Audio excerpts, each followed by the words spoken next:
Awesome. Okay, and then forgive me, I don't really have the introduction written up because that wasn't my area, but I will do my best. Well, thank you so much for joining us. We're Kids Video Connection is so excited to have you back. We're excited to hear from Alyssa Lewis, who is an accomplished animator and talent manager, and she's going to be providing her insight into her experiences in the industry and talk about what she will be teaching us during the Atlanta Children's Film Festival this year. So thank you so much for joining us. As someone in a creative industry who's doing something that's a very exciting career, I want to kind of know, so what inspired you to enter animation? I started my interest in animation when I was very young. I was 2 years old and I was watching Looney Tunes and Bugs Bunny was on the screen and then a hand popped in and drew him. And I didn't know at that time that anyone was creating the content that I was watching. But when I saw the behind the scenes of how Bugs Bunny came to life and how the other characters came to life, I thought that's what I want to do. I want to be an animator. And I've spent my entire life since then, just working towards staying in the industry. That's so amazing. That's great that you've had this passion from a young age. That's really wonderful to hear. And it seems that you kind of carried that passion through to your education. So could you talk a little bit about your university experience and actually learning animation in an academic sense? Yes. So I started animating a little bit before I went to school. It was in middle school when I first made my animations, and it was with Microsoft Excel and PowerPoint and MS Paint. So things that you don't use animation for. But when I started going to school, then I learned that there was a whole world of software that was made for animation. When I was using the other stuff before at home, it totally wasn't for animation and it was challenging. But when I started using animation software and getting instruction from my professors, it just made things a billion times easier. I first went to Westland College, which is in Macon, Georgia, and it taught me a lot about craftsmanships and technique. And then I went over to SCAD and they taught me so much more about the principles of animation. These are things you can definitely learn online, but the difference between learning online and going to a university was that I had direct instruction telling me everything, and I got to network with a lot of the students that were there. Mhm. That's amazing. That's so wonderful that you're kind of able to have this really robust education in animation. And even though you did learn in school, I'm sure there's a lot that you learned in when you actually entered the industry. So I'm wondering what's like a key lesson that you kind of learned once you started being a professional animator? Oh, there are a lot of lessons, definitely. Be a nice person. That's a huge one because people will remember you. This industry is very small. Everyone knows everyone.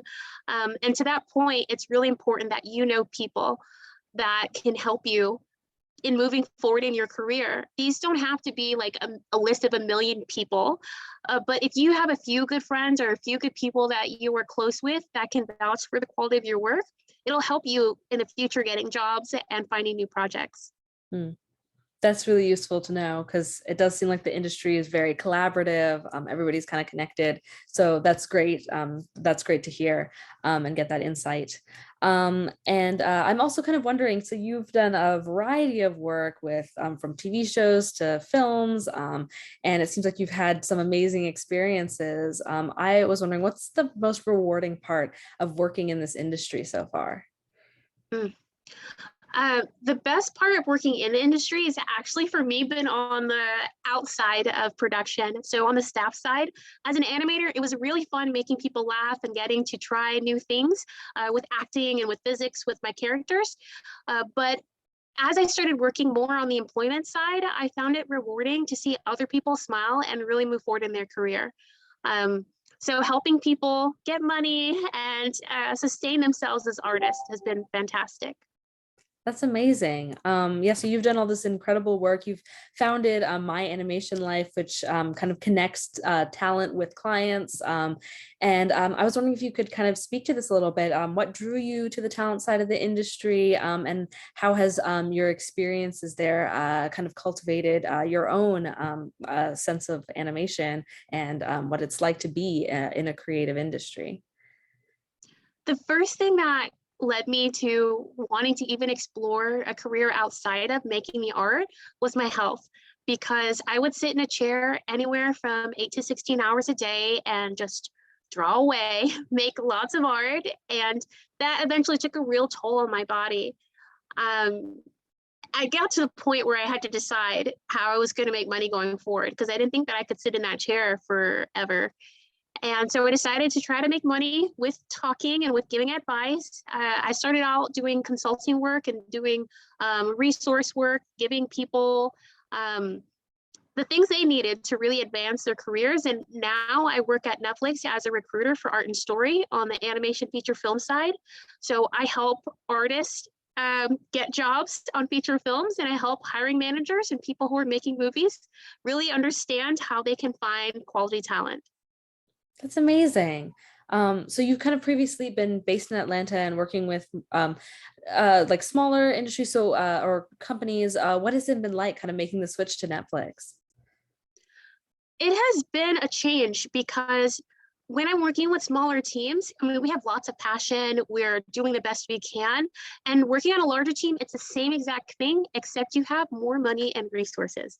And there can be a lot said for the amount that you can do when you have those two things. Before, when we threw events, it would have to be smaller events. They couldn't be hosted for everyone, or we might not have the best equipment, or the most special whatever it is that somebody needs. But now that I'm working with Netflix, they have a lot of resources, and whenever I have an idea or I want to experiment with something, or just connect with someone and collaborate, I can do that. And that makes all the difference in being able to give more opportunities and resources. Hmm. That's fantastic. No, that's amazing that you're helping these animators get connected to projects that they can work on and have that that stability and just opportunity. And I was kind of wondering, so you work with people who are in the industry, but what would you do? Do you have advice for young people who are hoping to make that step into animation as a profession? Yes, I would say start now. You're not too young, you're not too inexperienced, you don't need fancy software, you don't need fancy tools. If you have the passion and drive to be an animator, all you need to do is sit down and do as much research as you can. You can do traditional animation. There's a time in my life when I just had a paper and pencil and no computer. But I was animating, and you can do that. And I got a job with those animations. So don't think anything less of something that's not made with fancy equipment. People are still looking at your core skill level and your core principles. And as long as you can show you have raw talent, you don't have to have the latest this or that. Mhm. That's amazing and reassuring to hear as someone who's at a school that's not necessarily like film focused. And I'm sure it's also reassuring for younger people who are kind of just piquing their interest in animation. Um, I was also wondering if I could ask just to hear like your advice or experiences as a woman of color in an industry that is male dominated, white male dominated, and just what you have to say for other women of color who are in or aspiring to be in the industry. I would say make up your mind, because once you make up your mind that you're going to be in this industry and you're not leaving no matter what, and you're going to keep trying and doing different techniques and even doing things that your peers don't do to make sure that you make it, you're going to make it. You're going to be fine. There's this phrase, it has to do with luck. And people are saying luck is really preparation meeting opportunity. Well, yes, it's that. You're going to get lucky as long as you keep preparing and you keep going out there and putting yourself in front of opportunities. You're going to get a chance. You're going to get it in. I remember the most difficult part for me staying in the industry as a woman of color was just dealing with the interactions I would have with people on a regular basis. Um, I know I told this story a little bit ago, but there was a time I went to this, it was like a gathering for artists. It was like a community event, and everyone in the group that I was standing around with was an animator. So we all did the same thing. In fact, a lot of them were my coworkers. And somebody approached us and went around and asked each of us what we did. And one at a time, people said, "Oh, I'm an animator." And that person would go, "Oh, okay." And then another person say, "I'm an animator," and went, "I'm an animator, I'm an animator, and then it came to me, and I said, "I'm an animator." And he stopped and said, "Oh, what does that mean? Do you like answer phones and get the mail?" And I paused because I thought, what did I say that was different than anyone else? But I do look different than everyone else. I was the only woman, definitely the only woman of color that I had known for a while who was an animator. And those kind of things happen. They do. There are times that I've gone to conferences and I've said, "I'm an animator." And I've had someone respond to me. This is on a number of occasions. "Oh, I didn't know Black women did that." And I Oh, would say, "Oh, yeah, we do. Here I am existing." Black women do that. Black people do that. People of color do that. Women do that. People do it. All kinds of people do it. And working at Netflix now, I get to see so many people from so many places with so many identities being animators and being in different parts of the animation industry. So sometimes it's tough when you are in the minority and when there's not a lot of you, or when people don't have that idea of what that is in their head and see you in that role. But continue to let them see you, to see your face, bring your uniqueness, and resolve that you are not going to leave. yeah, no, that's amazing. And I'm so sorry you've had to have those experiences. But it's great to kind of hear that it's really that dedication, and just you have to keep pushing, and eventually you will be recognized and they will have to deal with you being there. Um, and yeah, I really appreciate that insight. And everybody at Kids Video Connection, we appreciate everything you have to say. And that's why we're so excited that we've been able to work with you for the past 5 years and get you to teach this workshop for the Atlanta Children's Film Festival. And you're going to be teaching another animation workshop this year, but I think you're going to be changing it up a little bit.